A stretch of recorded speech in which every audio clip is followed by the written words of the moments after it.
Primeiro livro de Samuel, capítulo 14. A vitória de Jonatas. Um dia Jonatas disse ao rapaz que carregava as suas armas: "Vamos até o acampamento filisteu que está no outro lado do desfiladeiro." Mas Jonatas não contou ao pai o que ia fazer. Saul estava em Migrom, perto de Gibeá, acampado debaixo de um pé de romã.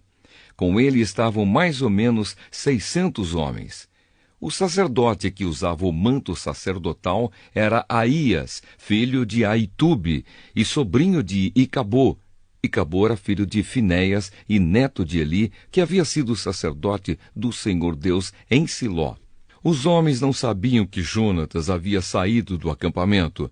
No desfiladeiro que Jonatas tinha de atravessar para chegar ao acampamento dos filisteus, havia 2 grandes pedras, uma de cada lado da passagem. Uma era chamada de Bocês e a outra de Senê. Uma estava no lado norte do desfiladeiro, de frente para Miquimás, e a outra no lado sul, de frente para Gebá. Jonatas disse ao rapaz que o acompanhava: "Vamos até o acampamento desses filisteus pagãos. Pode ser que o Senhor nos ajude. E se ele nos ajudar, nada poderá impedi-lo de nos dar a vitória, ainda que sejamos poucos." O rapaz respondeu: "Faça o que achar melhor. Eu estou com o Senhor." "Muito bem," respondeu Jonatas. "Vamos até lá e deixemos que aqueles homens nos vejam. Se eles disserem para ficarmos parados até que cheguem perto de nós, nós obedeceremos.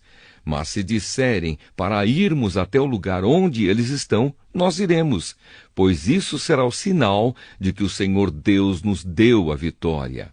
Aí os 2 deixaram que os filisteus os vissem, e estes disseram: "Vejam, alguns hebreus estão saindo das tocas onde estavam escondidos."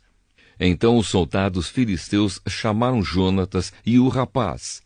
"Subam até aqui, queremos mostrar uma coisa a vocês." Jonatas disse ao rapaz: "Siga-me, pois o Senhor Deus deu ao povo de Israel a vitória sobre os filisteus." Ele subiu engatinhando e o rapaz o seguiu.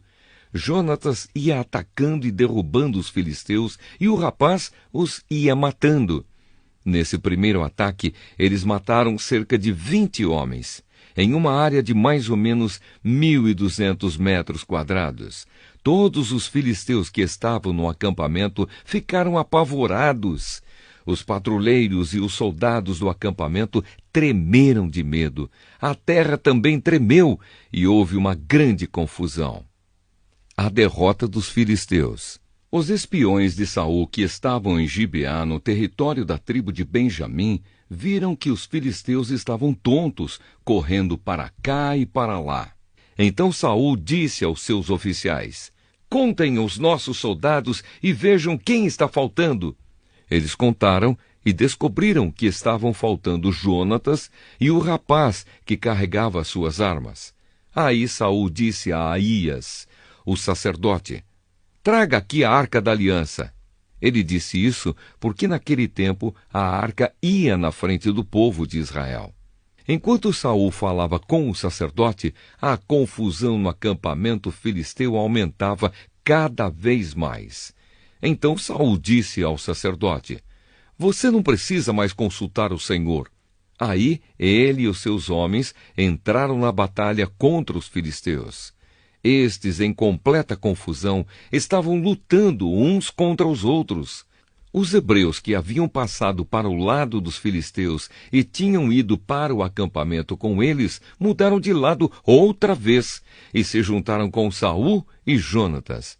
Os israelitas que estavam escondidos nas montanhas de Efraim também souberam que os filisteus estavam fugindo.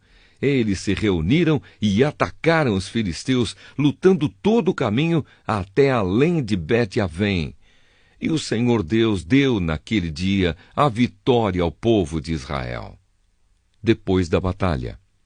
Naquele dia, os israelitas estavam fracos de fome, porque Saul havia feito este juramento: "Quem comer qualquer coisa hoje, antes de eu me vingar dos meus inimigos, será amaldiçoado."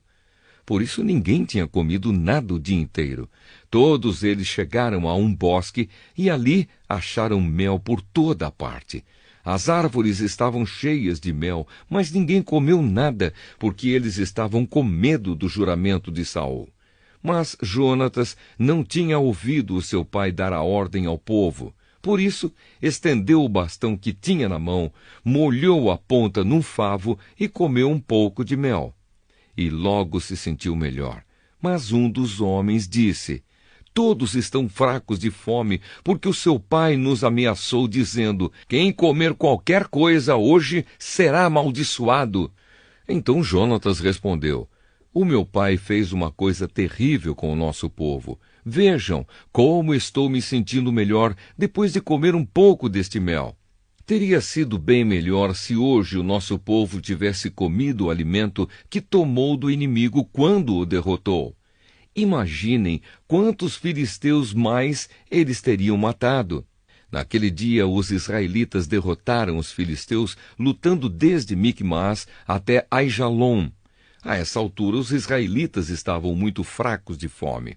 Por isso, avançaram sobre o que haviam tirado dos inimigos, isto é, as ovelhas, as vacas e os bezerros, e os mataram ali mesmo, e comeram a carne com o sangue. Aí alguém foi dizer a Saul: olhe, o povo está pecando contra Deus, comendo carne sem primeiro deixar escorrer o sangue. Saul gritou: isso é traição! Rolem aqui para mim uma pedra grande.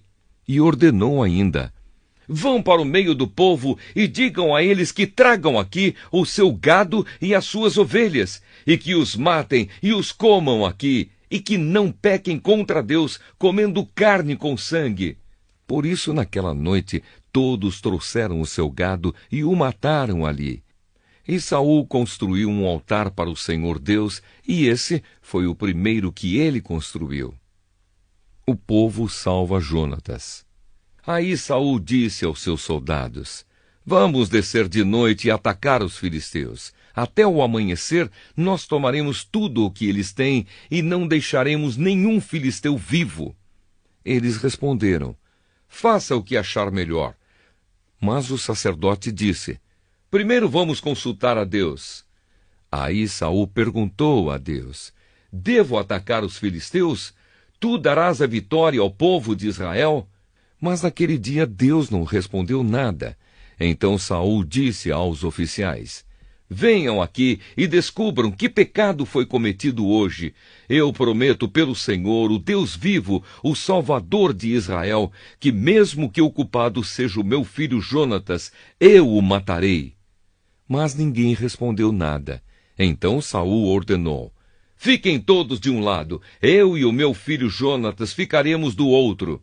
Faça o que achar melhor, responderam eles. Então Saul disse ao Senhor, o Deus de Israel: ó Deus, por que não me respondeste hoje? Ó Senhor, Deus de Israel, responde por meio do sorteio. Se a culpa for minha ou de Jonatas, responde pela pedra marcada Urim. Mas, se a culpa for de Israel, o teu povo, responde pela pedra marcada Tumim. E a resposta indicou Jonatas e Saul, e não os soldados. Então Saul disse: façam o sorteio para saber se a culpa é minha ou do meu filho Jonatas. E Jonatas foi indicado. Então Saul perguntou: o que foi que você fez? Eu comi um pouco de mel que tirei com a ponta do bastão que eu tinha na mão, respondeu Jonatas, e estou aqui pronto para morrer. Que Deus me mate se você não for morto, disse Saul. Mas os soldados responderam: isso nunca! Jonatas, que deu esta grande vitória ao povo de Israel, não deve morrer. Nós prometemos pelo Senhor, o Deus vivo, que ele não vai perder nenhum fio de cabelo. O que ele fez hoje foi conseguido com a ajuda de Deus. E assim os soldados salvaram Jonatas da morte. Saul parou de perseguir os filisteus, e eles voltaram para sua terra, o reinado e a família de Saul. Depois que se tornou o rei de Israel, Saul lutou contra todos os povos vizinhos que eram seus inimigos, os povos de Moabe, de Amon e de Edom, os reis de Zoba e os filisteus, e em toda a parte em que lutava era vitorioso. Saul lutou corajosamente e venceu os amalequitas, e defendeu o povo de Israel de todos os ataques. Saul tinha 3 filhos homens, Jonatas, Isvi e Malquissua. A sua filha mais velha chamava-se Merabe, e a mais nova, Mical. A sua mulher chamava-se Ainuã, e era filho de Aimaas. O comandante do exército de Saul era o seu primo Abner, filho de seu tio Ner. Quis, o pai de Saul, e Ner, o pai de Abner, eram filhos de Abiel. Durante toda a sua vida, Saul lutou ferozmente contra os filisteus, e sempre que encontrava um homem forte e valente, ele o alistava no seu exército.